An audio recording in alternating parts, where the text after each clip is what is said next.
왜 다들 한국을 찾는 거야? 그거 다 일본 문화 베낀 거 아니야? 여기 한 일본 여고생이 일장기를 들고 강경한 발언을 이어나가고 있습니다. 지금의 한국 문화는 일본의 산물이라며 자민당 국회의원인 아버지를 지지하고 나섰는데요. 일본이 너무나 자랑스럽다는 이 여고생에게 충격적인 사건이 일어났다고 합니다. 어떤 일이 일어났을까요? 오늘의 사연 만나보겠습니다. 안녕하세요. 제 이름은 야마모토 마유카입니다. 저는 도쿄 최고의 명문 여학교에 다니는 17살 여고생이에요. 하와이에서 10년을 살다가 최근에 일본으로 돌아왔죠. 영어, 일본어는 물론 프랑스어까지 구사할 수 있고 하버드, 예일 같은 아이비리그 대학들에서 러브콜을 받고 있어요. 제 아버지는 일본의 저명한 극우 정치인 야마모토 켄지입니다. 20년 동안 국회에서 일본의 자존심을 지키시는 분이죠. 위안부 문제는 날조됐다. 독도는 일본 땅이다 같은 발언으로 유명하시고 한국 문화의 열등함을 지적하시던 분이에요. 저 역시 아버지의 딸답게 한국이라는 나라는 항상 일본 밑이라고 생각하며 살았습니다. 일본 문화의 우수성을 알리는 게 제 사명이라 생각했고 하와이에서도 한국 문화는 일본 것을 베낀 저급한 모방작일 뿐이라고 주장했죠.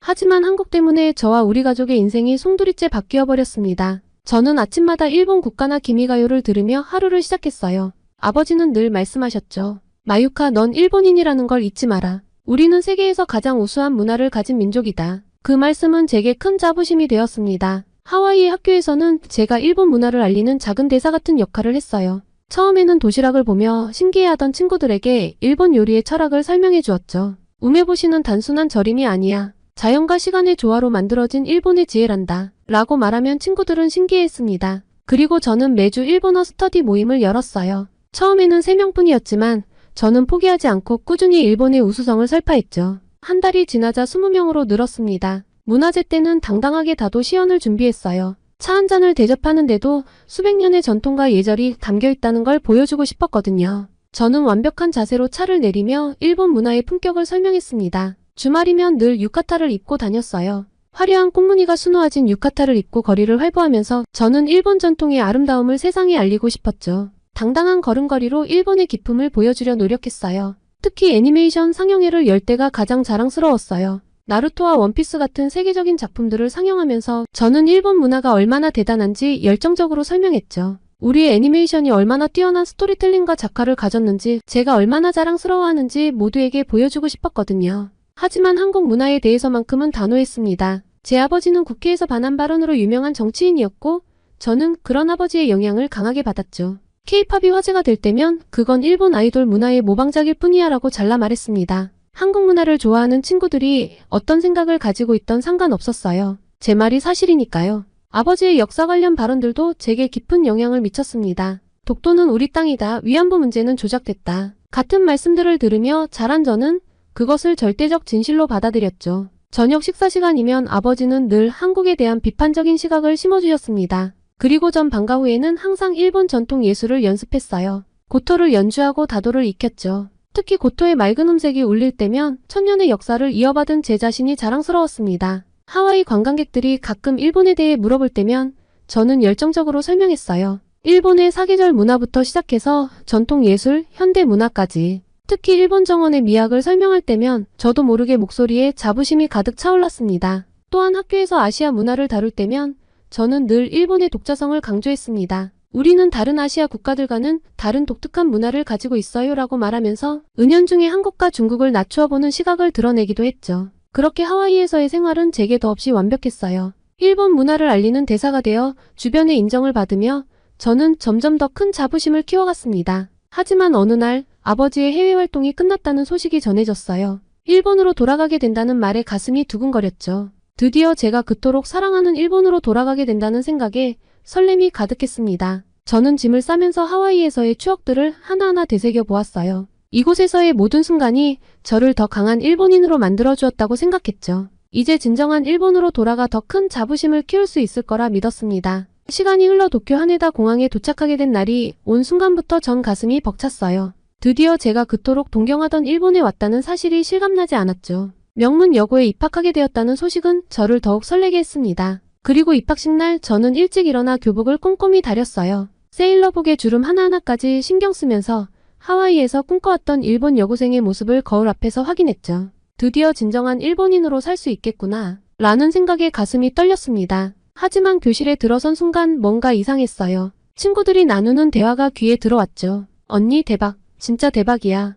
맞아 완전 찐이야. 헐 노잼인데? 처음에는 제가 잘못 들은 줄 알았어요. 하지만 분명 한국어였습니다. 일본 여고생들의 입에서 한국어가 자연스럽게 흘러나왔죠. 당황스러웠지만 아마도 우리 반만 그런가 보다 생각했어요. 저는 쉬는 시간에 다른 반을 둘러보았습니다. 하지만 상황은 더 충격적이었어요. 복도마다 한국어가 가득했거든요. 심지어 어떤 아이들은 한국 아이돌의 안무를 따라추고 있었죠. 창밖을 보니 운동장에서도 한국 노래가 흘러나왔습니다. 정말 말도 안 되는 광경이었어요. 특히 같은 반의 미호라는 아이가 눈에 띄었습니다. 미호는 반에서 가장 인기 있는 학생이었는데 한국 문화에 완전히 빠져 있었어요. 쉬는 시간마다 친구들에게 한국 드라마나 케이팝을 소개했습니다. 마유카 혹시 BTS 알아?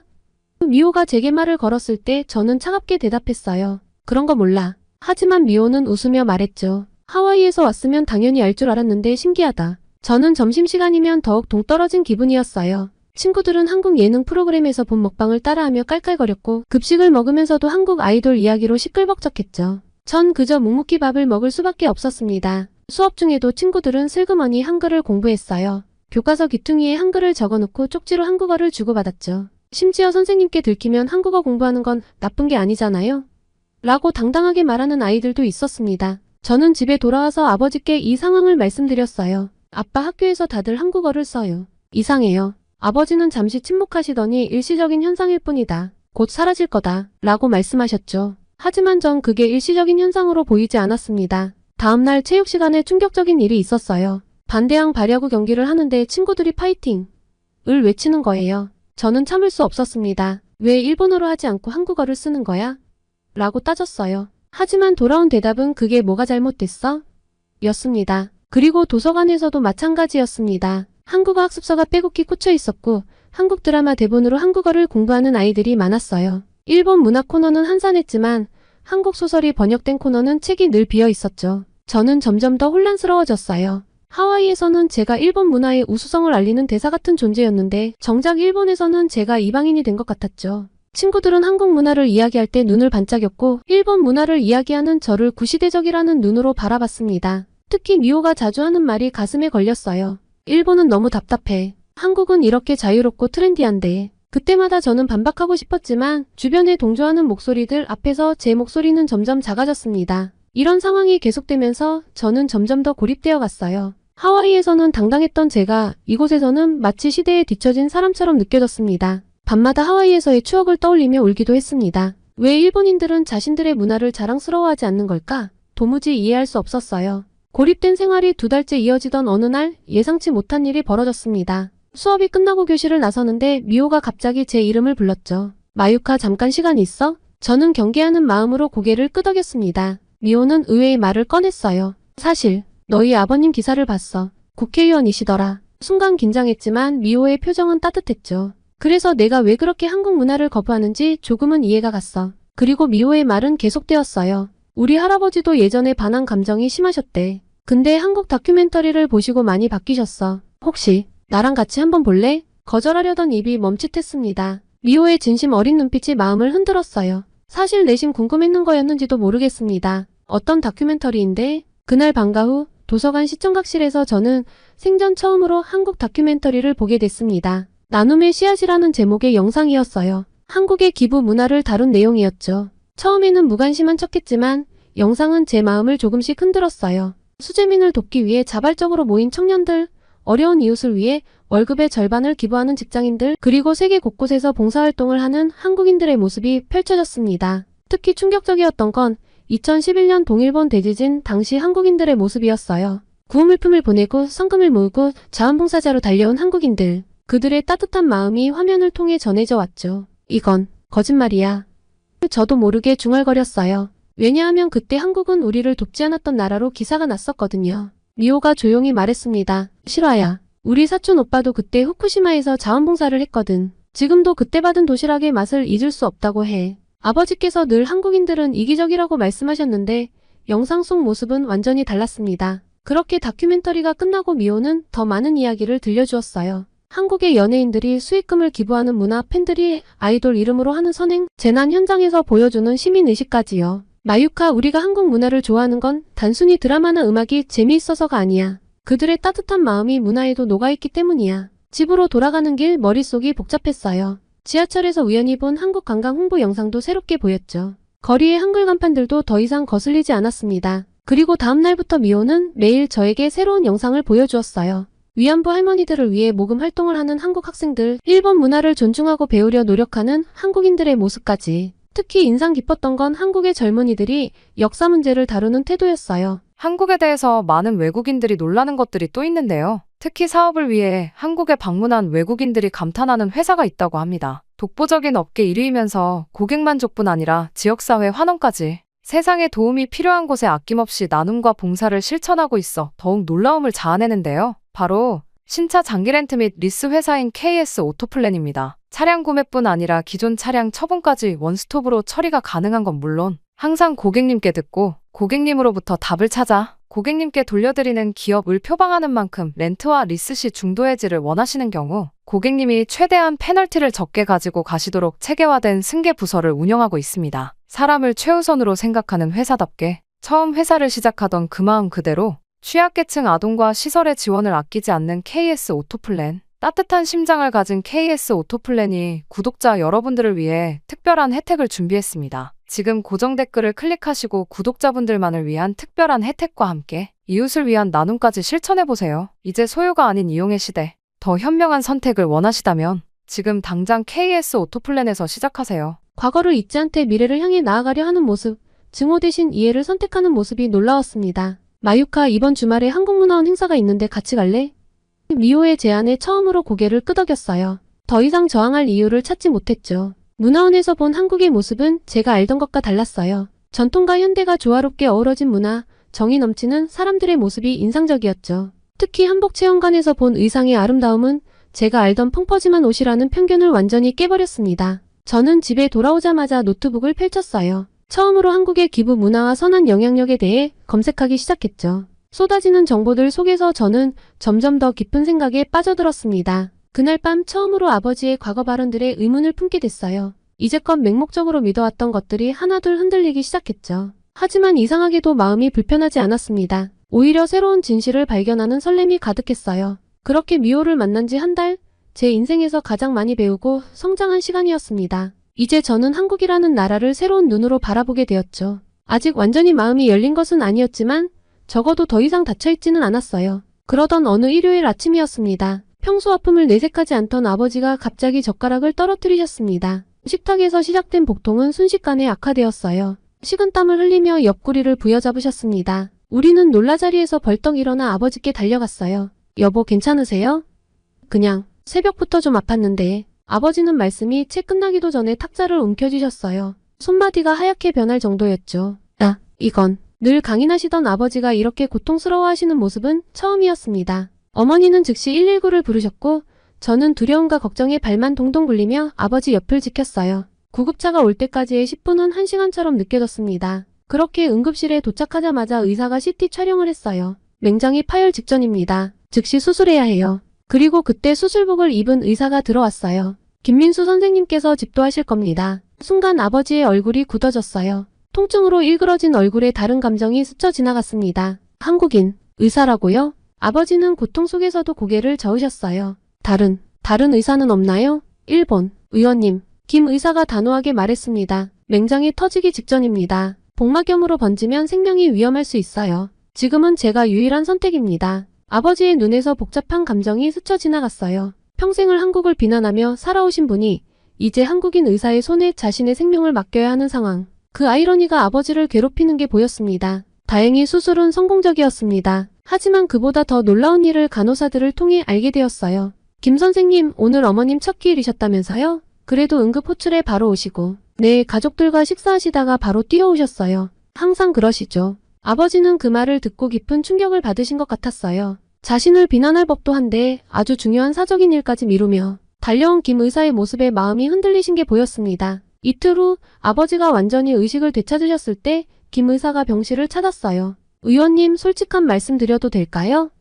김 의사의 목소리는 조용했지만 단단했습니다. 2년 전 국회에서 하신 연설 봤습니다. 한국인 의사는 신뢰할 수 없다는 말씀. 제가 일본에 온 지 얼마 안 됐을 때였어요. 아버지의 눈이 흔들렸어요. 김 의사는 계속 말씀하셨습니다. 제 증조 할아버지께서 히로시마에서 피폭당하신 분들을 치료하셨다고 해요. 그때는 국적 같은 건 중요하지 않았대요. 오직 생명을 살리는 것, 그것만이 의사의 사명이었다고 하셨습니다. 김 의사는 잠시 창밖을 바라보더니 말을 이었어요. 작년에 수술했던 일본인 할머니께서 그러셨어요. 평생 한국인을 미워하며 살았는데 제가 밤낮 없이 간호하는 모습을 보고 부끄러워지셨다고. 의술에는 국경이 없습니다. 환자의 과거도 보지 않아요. 오직 눈앞의 생명만을 봅니다. 아버지의 눈에서 처음으로 눈물이 흘러내렸어요. 그날 이후 아버지는 태블릿으로 자신의 과거 발언들을 찾아보기 시작하셨습니다. 한국인들은 열등한 민족이다. 내가 이런 말을 했던가?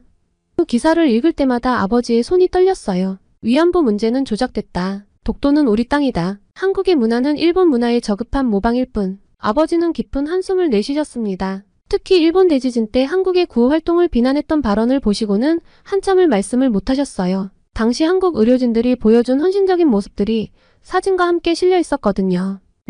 내가 뭘 한 거지. 이런 말들이 얼마나 많은 이들을 힘들게 했을까. 아버지의 떨리는 목소리에는 깊은 후회가 담겨 있었습니다. 태어나기 전날 아버지는 김 의사와 긴 대화를 나누셨어요. 대화가 끝나고 나오신 아버지의 눈가는 붉게 젖어 있었습니다. 아버지가 의사 선생님께 진심 어린 사과를 한 것 같았어요. 그렇게 아버지는 쾌차하고 종종 그 한국인 의사와 만나 식사도 하고는 하셨습니다. 그러던 어느 날 저녁 식사 자리에서 아버지가 갑자기 말씀하셨어요. 내일 국회에서 특별 연설을 하기로 했어. 여보 혹시? 응. 한일 관계에 대해 제 입장을 밝히려고 해. 그 말씀을 듣는 순간 어머니와 저는 서로를 바라봤어요. 극우 정치인으로 유명한 아버지가 갑자기 한일 관계에 대해 연설한다니 분명 큰 파장이 있을 거예요. 하지만 이상하게도 불안하지는 않았습니다. 오히려 가슴 한켠이 뜨거워지는 걸 느꼈죠. 편견을 깨고 진실을 말씀하시려는 아버지의 용기가 그 어느 때보다 눈부셨으니까요. 다음날 아침 국회 본회의장. 아버지는 평소와 다르게 연설문 없이 단상에 올랐습니다. 존경하는 의장님 그리고 동료 의원 여러분. 오늘 저는 그동안 제가 저지른 잘못에 대해 사과하고자 이 자리에 섰습니다. 회의장이 술렁였어요. 아버지는 천천히 하지만 단단한 목소리로 말씀을 이어가셨죠. 지난 20년간 저는 이 자리에서 수없이 한국을 비난했습니다. 위안부 문제는 조작됐다 했고 독도는 우리 땅이라 주장했으며 한국 문화는 일본 문화의 모방작이라고 깎아내렸죠. 의원들 사이에서 웅성거림이 커졌어요. 누군가는 야마모토가 미쳤나? 라고 소리쳤고 또 다른 누군가는 매국노 라고 외쳤죠. 하지만 아버지는 흔들리지 않으셨어요. 얼마 전 저는 놀라운 경험을 했습니다. 한국계 의사가 제 생명을 구해주었어요. 그분은 제가 평생 한국을 비난했다는 걸 알면서도 인간의 생명이라는 이유 하나만으로 최선을 다해주셨습니다. 아버지는 잠시 숨을 고르셨어요. 그분의 진심 어린 헌신을 통해 저는 깨달았습니다. K의료의 수준은 이미 세계적입니다. 우리가 서로 협력한다면 아시아의 의료기술을 한 단계 더 발전시킬 수 있을 것입니다. 문화 교류도 마찬가지입니다. 우리의 애니메이션과 그들의 K-팝이 만난다면 더 큰 시너지를 낼 수 있겠죠. 증오와 편견은 우리를 후퇴시킬 뿐입니다. 젊은 의원 몇몇이 조심스레 박수를 치기 시작했지만 대다수의 의원들은 차가운 시선을 보냈어요. 변명하지 마라. 라는 야유가 들리기도 했고 자리를 박차고 나가는 의원들도 있었죠. 아버지는 꿋꿋하게 말을 이어가셨습니다. 이제는 과거의 상처를 치유하고 새로운 미래를 향해 나아가야 합니다. 위안부 문제에 대해 진심으로 사과드립니다. 독도 영유권 주장도 처리해야 합니다. 이것이 진정한 화해의 시작입니다. 연설이 끝나자 회의장은 둘로 갈라졌어요. 반대하는 의원들은 거세게 항의했지만 젊은 의원들을 중심으로 한 긍정적인 소리도 커져갔습니다. 야마모토 의원 말씀이 맞아. 이제는 변해야 할 때야. 우리 세대가 바꿔나가야 해. 특히 인상적이었던 건 타나카 의원의 모습이었어요. 원래는 아버지처럼 보수 성향으로 유명했던 분인데 연단으로 나와 아버지의 손을 잡으셨거든요. 야마모토 의원이 보여준 용기 잊지 않겠습니다. 저도 이제 달라지겠습니다. 그날의 연설은 단순한 사과를 넘어 일본 정계에 새로운 바람을 불러일으켰어요. 변화는 이렇게 한 사람의 용기 있는 고백으로부터 시작된다는 걸 배웠습니다. 그날 저녁 뉴스에는 아버지의 연설이 대대적으로 보도됐어요. 극우 정치인의 극적인 변화, 한일 관계의 새로운 전환점 등의 헤드라인이 이어졌죠.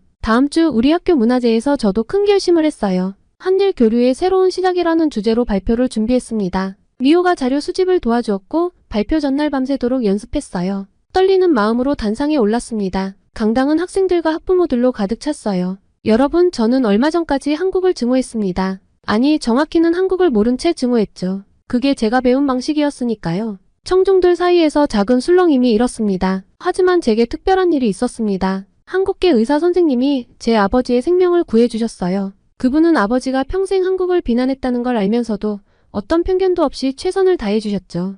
스크린에 김 의사 선생님의 병원 봉사활동 사진이 떴어요. 이것은 동일본 대지진 때의 모습입니다. 한국의 의료진들이 밤낮 없이 우리 이웃들을 돌봤어요. 그때 우리는 서로가 얼마나 가까운 존재인지 깨달았어야 했습니다. 목소리가 떨렸지만 계속 이어갔어요. 이제는 달라져야 해요. 증오가 아닌 이해로, 편견이 아닌 존중으로 서로를 바라봐야 합니다. 제 아버지께서 그러셨듯이 저도 이제 그 첫걸음을 내디디려 합니다. 여러분도 함께 해주시겠어요? 강당이 울리도록 큰 박수가 터져나왔습니다. 교장 선생님은 눈물을 닦으시며 말씀하셨죠. 오늘 우리는 진정한 화해의 시작을 보았다. 서연이가 달려와 저를 안았어요. 그 뒤로 많은 친구들이 함께였어요. 그때 저는 깨달았습니다. 변화는 이렇게 한 사람의 용기 있는 고백으로부터 시작된다는 것을. 여러분, 오늘 저의 이야기를 들어주셔서 감사합니다. 제가 겪은 변화는 갑작스러웠지만 동시에 너무나 자연스러웠어요. 한 번의 수술, 한 번의 여행, 그리고 몇 번의 만남. 그것들이 제 인생을 완전히 바꿔놓았죠. 특히 김 선생님께서 보여주신 의술에는 국경이 없다는 진심,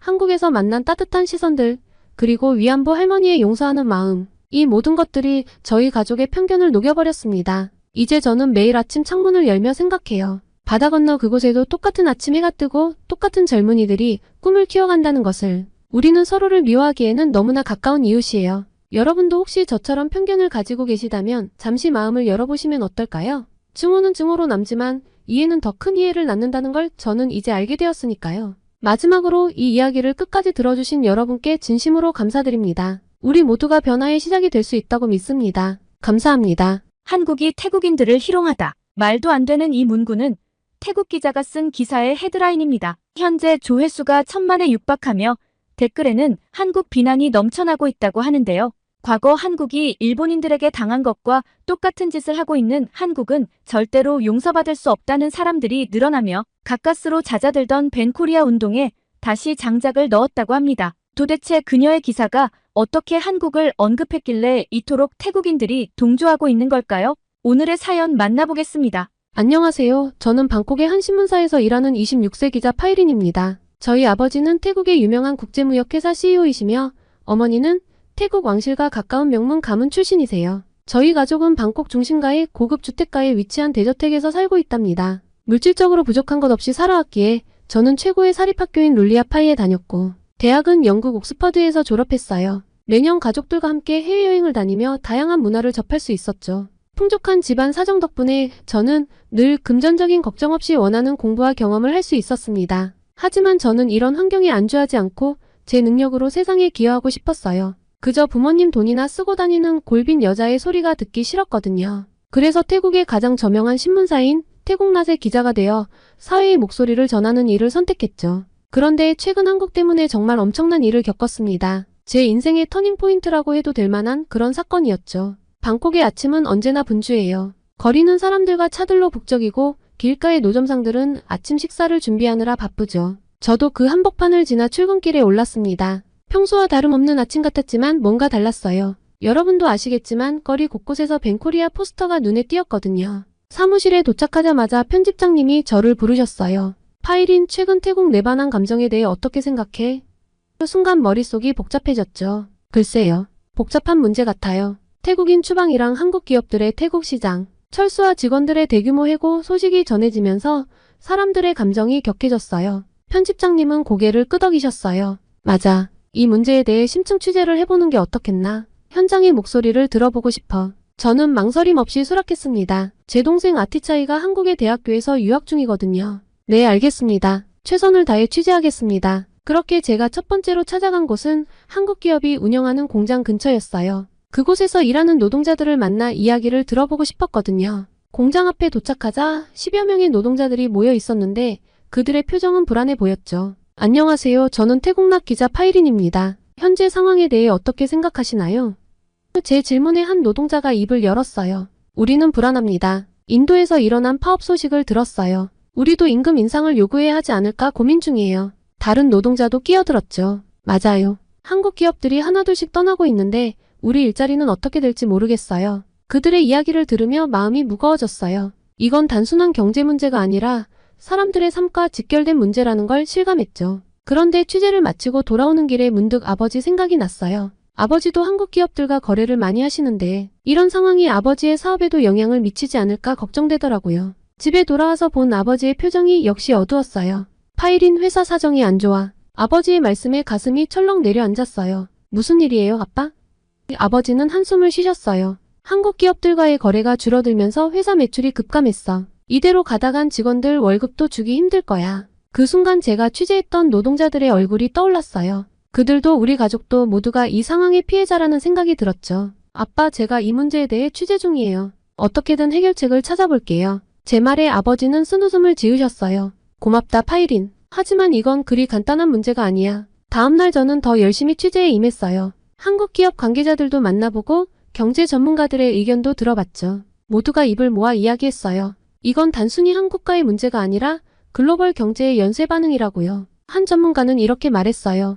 벤코리아 운동은 표면적인 현상일 뿐입니다. 더 깊은 곳에는 경제적 불평등, 문화적 차이, 그리고 상호 이해의 부족이 자리 잡고 있죠. 취재를 마치고 기사를 쓰면서 많은 생각이 들었어요. 이 상황을 어떻게 해결할 수 있을까? 양국 간의 이해를 높이고 협력을 강화하는 방법은 없을까? 그리고 무엇보다 이 상황으로 인해 고통받는 사람들을 어떻게 도울 수 있을까? 저는 기사를 마무리하고 편집장님께 제출했어요. 편집장님은 기사를 찬찬히 읽어보시고 말씀하셨죠. 좋은 기사야, 파이린. 하지만 이건 시작에 불과해. 이 문제는 앞으로도 계속 지켜봐야 할 거야. 저는 고개를 끄덕였어요. 네, 알겠습니다. 계속해서 취재하고 보도하겠습니다. 퇴근길에 주변을 둘러보니 거리의 벤코리아 포스터들이 더욱 선명하게 보였어요. 이제 그 포스터들이 단순한 종이가 아니라 수많은 사람들의 삶과 연결되어 있다는 걸 알게 됐으니까요. 무거운 발걸음으로 집에 도착했는데 제 동생 아티차이에게서 전화가 왔어요. 누나, 나 정말 한국에서 계속 공부하고 싶어. 어떻게 안 될까?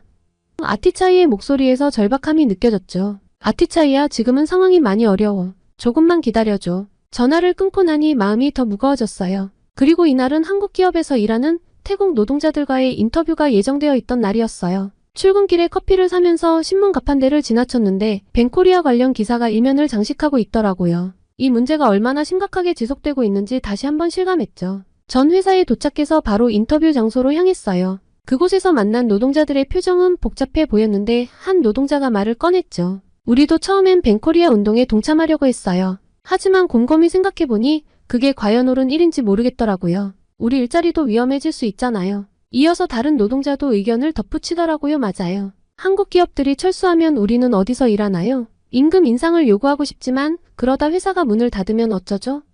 그들의 말을 들으며 이 문제가 얼마나 복잡하고 미묘한지 다시 한번 깨달았어요. 노동자들의 불안과 걱정, 그리고 그들이 처한 딜레마를 어떻게 하면 잘 전달할 수 있을지 고민했죠. 기사를 쓰면서 문득 든 생각이 있었어요. 이 문제의 해결책은 어쩌면 우리 모두의 이해와 협력에서 시작될 수 있지 않을까? 그날 저녁 저는 집에 돌아와 가족들과 이야기를 나눴어요. 아버지는 여전히 걱정스러운 표정이었죠. 파이린, 내 기사 읽었다. 잘 썼더구나. 하지만 이 상황이 쉽게 해결될 것 같진 않아. 어머니는 한숨을 쉬셨어요. 하지만 저는 포기하지 않고 말했죠. 제가 기자로서 할 수 있는 일이 있을 거예요. 양국의 상황을 객관적으로 보도하고 서로를 이해할 수 있는 기회를 만들어 보겠습니다. 그런데 갑자기 스마트폰에 알림이 왔어요. 태국 최대 뉴스 앱에서 보낸 속보였는데 이상하게 보기 전부터 긴장이 됐어요. 한국 대기업 태국 시장 철수 선언, 수천 명 실직 위기. 이럴 수가. 순간 머리가 멍해졌어요. 얼마 전부터 이런 소문이 돌긴 했지만 설마 정말일 거라고는 생각하지 않았거든요.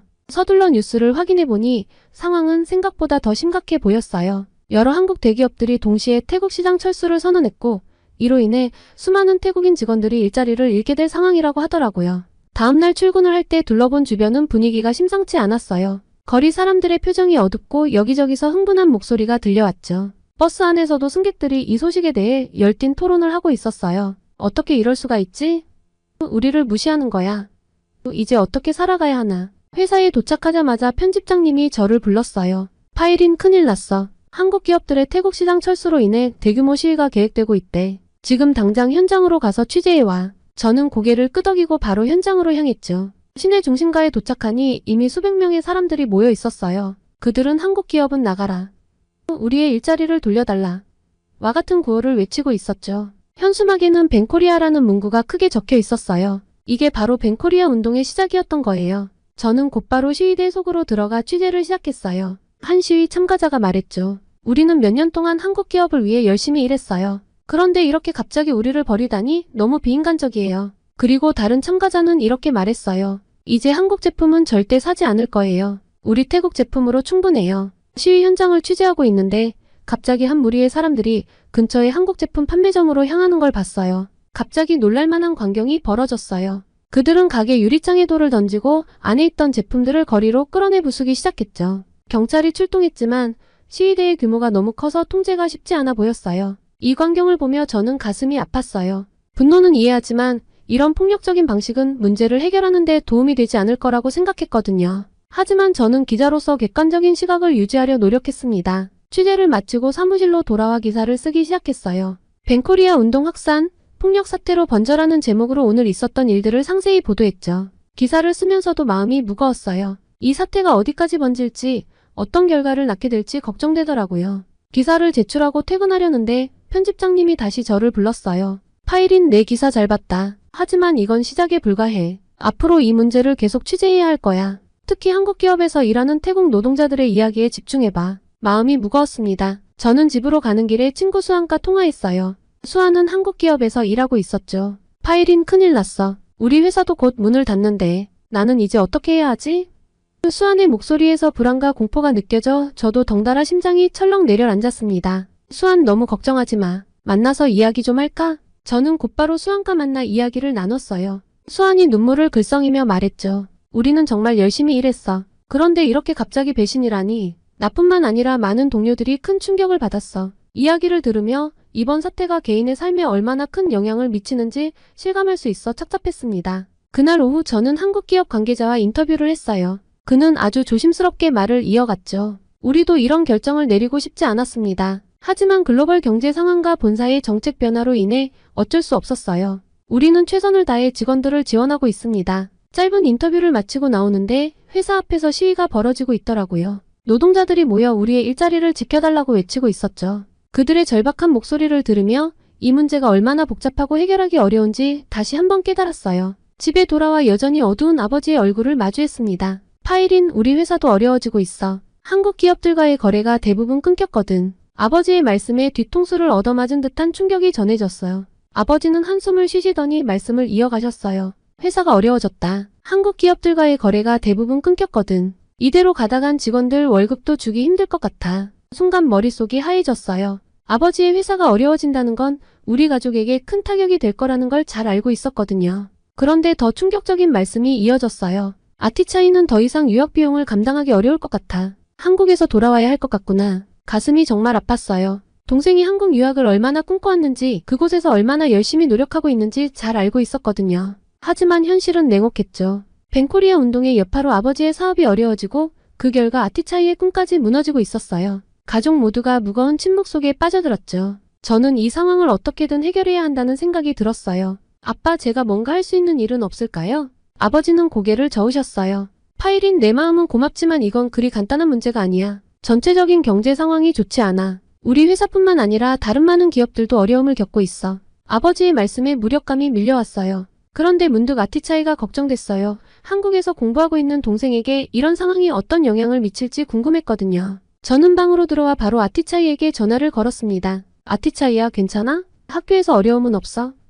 그런데 아티차이의 목소리가 떨리는 것 같았어요. 누나, 사실 좀 힘들어. 친구들이 갑자기 나를 조금씩 피하기 시작했어. 전처럼 대하는 게 아닌 것 같아. 가슴이 아팠어요. 이 상황이 동생의 학업에까지 영향을 미치고 있다는 사실에 화가 났죠. 아티차이야, 너무 걱정하지 마. 누나가 어떻게든 방법을 찾아볼게. 내가 계속 한국에서 공부할 수 있도록 최선을 다할게. 하지만 회사에서 또 다른 충격적인 소식을 듣게 됐어요. 한국의 대기업들이 태국에서의 사업을 더욱 축소하거나 완전히 철수하려는 움직임이 있다는 거였죠. 이대로라면 아버지의 회사는 물론이고 많은 태국 사람들의 일자리가 위험해지게 돼요. 이 사건에 대한 취재를 위해 저는 경제 전문가를 만났어요. 그는 이렇게 말했습니다. 이 상황은 단순히 한국과 태국의 문제가 아닙니다. 글로벌 경제의 변화, 각국의 정책 변화 등 복잡한 요인들이 얽혀 있어요. 하지만 분명한 건 이대로 가다간 양국 모두에게 손해라는 거죠. 전문가의 말을 들으며 생각했어요. 어떻게 하면 이 상황을 개선할 수 있을까? 양국 간의 이해를 높이고 협력을 강화하는 방법은 없을까? 그리고 무엇보다 이 상황으로 인해 고통받는 사람들을 어떻게 도울 수 있을까? 그런데 그때 문득 아이디어가 떠올랐어요. 양국의 시민들이 직접 소통할 수 있는 플랫폼을 만들면 어떨까? 서로의 문화와 상황을 이해하고 오해를 풀 수 있는 공간 말이에요. 이 아이디어를 내일 편집장님께 제안해봐야겠다고 생각했죠. 저는 다음날 사무실에 도착하자마자 편집장님을 찾아갔어요. 편집장님, 제안 드릴 게 있습니다. 한국과 태국 시민들이 직접 소통할 수 있는 온라인 플랫폼을 만들면 어떨까요? 서로를 이해하고 오해를 풀 수 있는 공간이 필요할 것 같아요. 편집장님은 잠시 생각에 잠기셨다가 말씀하셨어요. 좋은 아이디어야, 파이린. 과열되긴 딱 좋겠지만 쉽지 않을 거야. 지금 사람들의 감정이 격해져 있어서 말이야. 박 터지는 장이 될 거야. 저는 고개를 끄덕였지만 포기하고 싶지 않았어요. 그래도 시도해볼 가치가 있지 않을까요? 작은 변화라도 만들어낼 수 있다면 의미 있을 것 같아요. 편집장님은 잠시 고민하시더니 결정을 내리셨어요. 좋아, 한번 해보자. 하지만 조심해야 해. 이 상황을 더 악화시키지 않도록 주의해야 할 거야. 저는 기쁜 마음으로 고개를 끄덕였어요. 네, 알겠습니다. 최선을 다하겠습니다. 그날 오후 저는 온라인 플랫폼 구축을 위한 계획을 세우기 시작했어요. 어떤 내용을 담을지, 어떻게 사람들의 참여를 유도할지 고민했죠. 이 과정에서 저는 한국에서 공부하고 있는 태국 유학생들과 태국에서 일하고 있는 한국인들의 이야기를 들어보기로 했어요. 첫 번째로 접촉한 사람은 한국에서 3년째 공부 중인 태국 유학생 수파콘이었어요. 영상회의에서 그는 이렇게 말했죠. 처음엔 정말 힘들었어요. 언어 장벽도 있었고 문화 차이도 컸죠. 하지만 시간이 지나면서 한국 친구들도 생기고 한국 문화를 이해하게 됐어요. 지금은 양국을 모두 사랑해요. 다음으로 만난 사람은 태국에서 5년째 일하고 있는 한국인 회사원 김민수 씨였어요. 태국 사람들의 따뜻함과 친절함에 반해서 여기서 계속 살고 싶어요. 물론 가끔은 문화 차이 때문에 어려움을 겪기도 하지만 그건 극복할 수 있는 문제라고 생각해요. 그들의 이야기를 들으며 희망이 생겼어요. 서로를 이해하고 존중한다면 우리는 이 위기를 극복할 수 있을 거예요. 이 생각을 바탕으로 온라인 플랫폼의 콘텐츠를 구성하기 시작했죠. 저는 곧장 집에 돌아와 가족들에게 이 소식을 전했어요. 아빠, 엄마, 제가 새로운 프로젝트를 시작했어요. 한국과 태국 사람들이 서로 이해할 수 있는 온라인 공간을 만들려고 해요. 아버지는 걱정스러운 표정으로 말씀하셨죠. 파이린, 너의 열정은 이해하지만 조심해야 해. 이런 민감한 시기에 잘못하다간 더 큰 문제가 생길 수도 있어. 아버지 말씀은 틀린 말이 아니에요. 저는 고개를 끄덕였어요. 네, 아빠. 조심하겠습니다. 하지만 이대로 가만히 있을 순 없어요. 작은 변화라도 만들어내고 싶어요. 어머니는 따뜻한 미소를 지으시며 말씀하셨죠. 파이린, 내가 하고 싶은 대로 해보렴. 우리는 항상 내 편이야. 그날 밤 아티차이에게 전화를 걸었어요. 아티차이야, 누나가 새로운 프로젝트를 시작했어. 한국과 태국 사람들이 서로 이해할 수 있는 온라인 공간을 만드는 거야. 내 생각은 어때? 아티차이의 목소리가 조금 밝아진 것 같았어요. 정말? 누나, 그거 정말 좋은 생각 같아. 제가 사이트 생기면 나도 꼭 알려줘. 그렇게 제가 제안한 온라인 플랫폼 태국 한국 브릿지가 오픈되었습니다. 주변 전문가들과 함께 협력해 탄생시켰죠. 과연 사람들의 반응이 어떨지, 이 플랫폼이 정말 도움이 될 수 있을지 긴장되면서도 기대됐어요. 출근길에 오르며 곰곰이 생각했어요. 이 플랫폼이 성공하면 아티차이의 유학 문제도 해결할 수 있지 않을까? 하지만 동시에 불안감도 밀려왔죠. 만약 실패하면 어쩌지? 상황을 더 악화시키면 어떡하지? 사무실에 도착하자마자 컴퓨터를 켰어요. 플랫폼에 첫 게시물을 올렸죠. 안녕하세요, 여러분. 이곳은 태국과 한국 사람들이 서로를 이해하고 소통할 수 있는 공간입니다. 여러분의 이야기를 들려주세요. 잠시 후 첫 댓글이 달렸어요. 한국에서 온 유학생이었죠. 저는 태국에서 공부하고 있는 한국 학생입니다. 최근 상황 때문에 학교에서 따돌림을 당하고 있어요. 어떻게 해야 할까요? 그 댓글을 읽는 순간 가슴이 아팠어요. 아티차이가 겪고 있는 일과 너무나 비슷했거든요. 댓글을 달았어요. 정말 힘든 상황이군요. 하지만 포기하지 마세요. 우리가 함께 이 어려움을 극복할 수 있을 거예요. 그리고 얼마 지나지 않아 태국 학생들의 응원 댓글이 이어졌어요. 우리가 도와줄게요. 함께 힘을 모아요. 이런 반응을 보며 희망이 생겼어요. 점심시간 편집장님이 저를 부르셨어요. 파이린, 내 플랫폼 잘 보고 있어. 좋은 시도야. 하지만 조심해야 해. 민감한 주제들이 많이 올라올 텐데 어떻게 관리할 건지 잘 생각해봐. 저는 고개를 끄덕였어요. 네, 알겠습니다. 최선을 다해 중립적인 입장을 유지하면서 소통을 도모하겠습니다. 긴장이 됐지만 저는 책임감과 사명감을 가지고 있었어요. 그리고 기사를 쓰기 시작했어요. 한국 기업과 태국 노동자, 서로의 입장 들어보기라는 제목으로 오늘 들은 이야기들을 정리했죠. 기사를 쓰면서 생각했어요. 어떻게 하면 양측의 입장을 공정하게 전달할 수 있을까? 어떻게 하면 해결책을 찾는 데 도움이 될 수 있을까? 집에 도착하자 아버지가 기다리고 계셨어요. 파이린, 내 플랫폼 봤다. 정말 대단해. 하지만 걱정되는 건 사실이야. 아버지의 눈에서 걱정과 자부심이 동시에 보였어요. 내가 이 일을 하면서 위험해지진 않을까 걱정돼. 저는 아버지를 안심시켰어요. 아빠, 걱정 마세요. 저는 그저 사람들이 서로 이해할 수 있는 공간을 만들고 싶을 뿐이에요. 폭력이나 극단적인 행동을 조장하지 않을 거고 오히려 갈등을 풀어나가는 곳이 될 거예요. 저녁 식사 후 아티차이에게 전화를 걸었어요. 아티차이야, 오늘은 어땠어? 아티차이의 목소리가 조금 밝아진 것 같았어요. 누나, 오늘은 좀 나았어. 한국 친구 하나가 저를 도와줬어. 누나의 플랫폼 이야기를 들었대. 진짜 고마워. 전화를 끊고 나서 가슴이 따뜻해지는 걸 느꼈어요. 작은 변화지만 분명 희망은 있다고 생각했죠. 그러던 어느 날 저는 우연히 한국교민회의 봉사활동을 보게 됐어요. 그들은 태국 노인들을 위해 무료 진료소를 운영하고 있었는데 지금 상황에서도 이어가는 봉사라니 의아했어요. 호기심에 가까이 가보니 한 한국인 남자 의사가 눈에 띄었습니다. 안녕하세요. 저는 기자 파이린입니다. 이런 활동을 하시는 이유가 궁금한데요. 그는 미소를 지으며 대답했어요. 나름 유창한 영어였죠. 안녕하세요. 저는 김민준이라고 합니다. 우리가 태국에서 받은 사랑을 조금이나마 돌려주고 싶어서 이런 활동을 하고 있어요. 김민준 씨와 이야기를 나누는데 마음이 평온해졌어요. 그러다 문득 아이디어가 떠올랐어요. 그의 이야기를 플랫폼에 소개하면 어떨까? 한국인들의 선한 영향력을 보여줄 수 있을 것 같았거든요.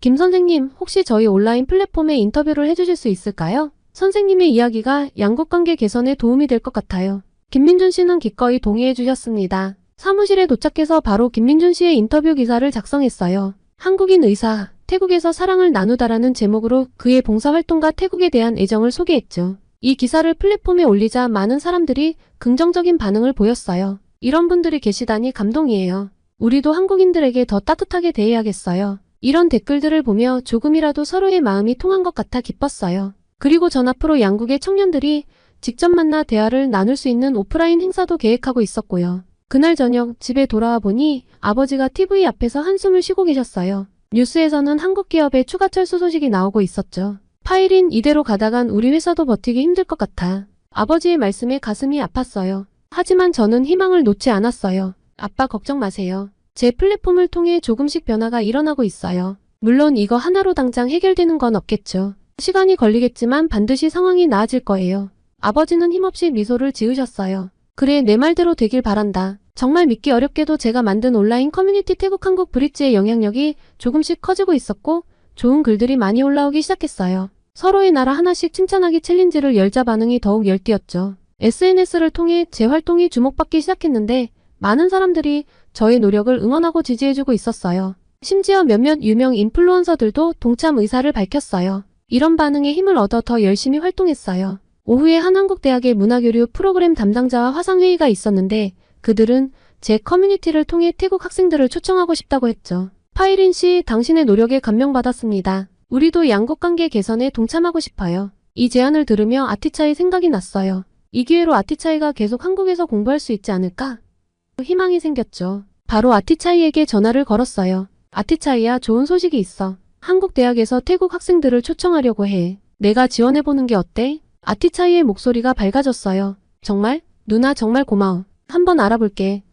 동생의 기쁜 목소리를 들으니 저도 덩달아 행복해졌어요. 퇴근 후 집에 돌아오니 부모님께서 기다리고 계셨는데 아버지가 말씀하셨습니다. 파이린, 내 덕분에 아티차이가 당분간 걱정 없이 공부를 할 수 있겠구나. 어머니는 눈시울을 붉히시며 저를 꼭 안아주셨어요. 정말 자랑스럽구나, 우리 딸. 가족들과 오랜만에 평화로운 저녁 식사를 하며 이야기를 나눴어요. 아티차이의 재유학 가능성, 아버지 회사의 회복, 그리고 태국과 한국의 관계 개선에 대해 이야기했죠. 모두의 얼굴에 희망이 보였어요. 다음날 기쁜 소식이 들려왔어요. 저도 한국대학의 문화교류 프로그램에 초청받은 거예요. 편집장님은 흔쾌히 허락해 주셨고 가족들도 모두 지지해 주셨죠. 가슴이 두근거렸어요. 한국으로 가게 되면 어떤 경험을 하게 될지, 어떤 사람들을 만나게 될지 기대되면서도 긴장됐어요. 프로그램에 참여하면서 한국 문화에 대해 더 깊이 이해하게 됐고 한국 학생들과 교류하며 서로의 문화를 나누는 시간을 가졌는데 화상 발표에서 저는 벤코리아 운동이 시작됐을 때의 절망감, 가족의 위기 그리고 그 속에서 발견한 새로운 기회에 대해 이야기했어요.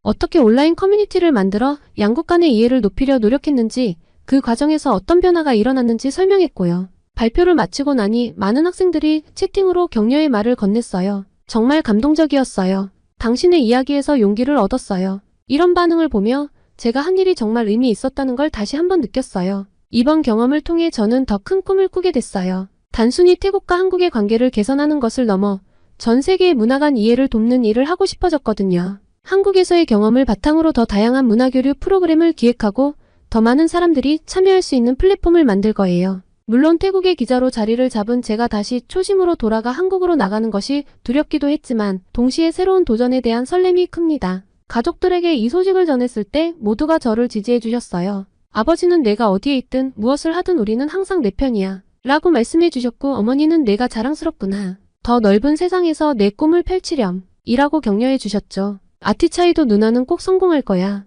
라며 응원해 줬어요. 이제 저는 새로운 도전을 앞두고 있어요. 더 넓은 세상에서 더 많은 사람들과 소통하며 문화 간 이해를 돕는 일을 하게 될 거예요. 때로는 어렵고 힘든 순간도 있겠지만 이제는 두렵지 않아요. 우리가 서로 이해하고 존중하려 노력한다면 어떤 어려움도 극복할 수 있다는 걸 알게 됐으니까요. 마지막으로 이 자리를 빌어 제 이야기에 귀 기울여주신 모든 분들께 감사의 말씀을 전하고 싶습니다. 태국과 한국이 이 어려움을 극복하고 새로운 시작을 할 수 있기를 간절히 바랍니다. 앞으로 양국의 관계가 더욱 발전하고 서로를 이해하고 존중하는 문화가 자리 잡을 거라 믿어 의심치 않아요. 그리고 저의 새로운 도전도 응원해 주시길 부탁드립니다. 다시 한번 진심으로 감사드립니다.